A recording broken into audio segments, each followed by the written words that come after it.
one. So what is severity and what is priority? Severity and priority are both are attributes in the defect template. So when you are reporting a defect, so you have a severity column and priority column. You have to choose. So what is the severity? What is the priority? Suppose so some accident happened. You'll ask, right, how severe it is. So do we need to prioritize this to urgently fix that to survive that guy, right? So that's the similar kind of issue here. Just assume that severe means how much it is affecting your functionality. So priority means how urgently we need to fix that. Okay, so it's a very important severity of a defect is related to how severe a bug is. Usually, how much financial loss, how much damage it is happening to environment, company's reputation, loss of life. So what is the severity? That you can mention the severity levels will be there. So like I told you, right, blocker bug is a high severity. So blocker bug is there, high severity.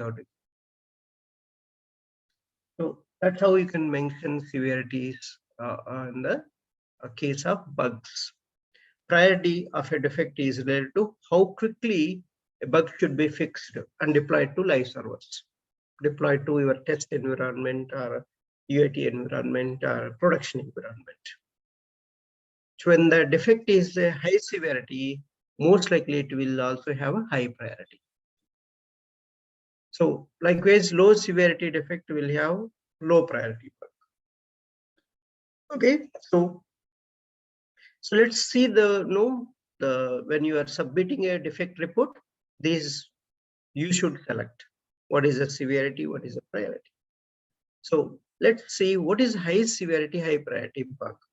So give me one high severity, high priority bug in your application when you're testing.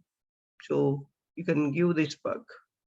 So this is when a major path through the application is broken, then you can say it's a high severity, high priority bug. So for example, on an e-commerce website, every customer get an error message on the booking form, cannot place the orders, or the product page throws a 500 status code, internal server error you are getting. Then that's the high severity, high priority bug. It's a blocker. If you are not able to place the order, means that's a huge loss for the company. And also for you, it's loss. You want it urgently, right? So you're not able to place the order. So that's why high severity, high priority bug. So you have to give for that kind of bug. So next, high severity, low priority bug. So high severity means basically remember high severity means functional bug. The functionality is not working, then only you can give high severity bug. Low priority means okay, it's not functionality not working, but it's not that much important. Maybe you can fix it later. That's the low priority when you can give. So priority means okay, so you can reduce the importance for that. Maybe you can fix it next releases, not that much affecting your release, your testing not affecting. So such cases you can use this high severity, low priority bug. So this happens when the bug causes a major problem, but it only happens in very rare conditions or situations. For example, customers who use very old browsers cannot continue with their purchase of product. But very few people will use old browsers, right? You can upgrade your browser version, then you can use it. There is an alternative workaround. Then such cases you will give high severity, low priority, while reporting the defect. This kind of bugs are there. You can give high severity because the functionality is broken, and priorities there is an alternative workaround is there. That's why you can give low priority. So then high priority, low severity bug. This could happen when, for example, logo or name of the company is not displayed on the website in the front page. It is very important. Or spelling mistakes are there. Such cases is very, very important. The spelling mistakes is unprofessionalism. Immediately they have to fix it because it's visible to everyone in the front page means. In the home page, so you are making some logo is missing or company name you have given wrong and spelling mistakes are there. That doesn't look good, right? So immediately they have to fix it.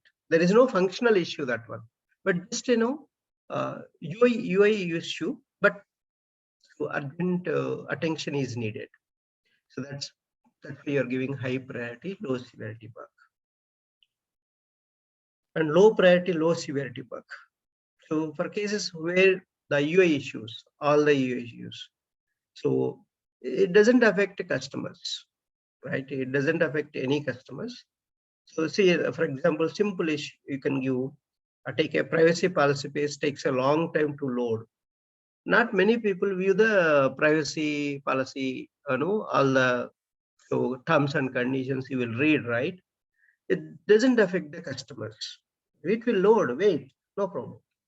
It is going to load, but sometime it is taking. It's not that much, so going to affect. That's why you're giving low priority, low severity. And another thing, you can give low priority, low severity for all UI issues. Just maybe overlapping this text and this text is overlapping. That's a low priority, but it's not a functional issue.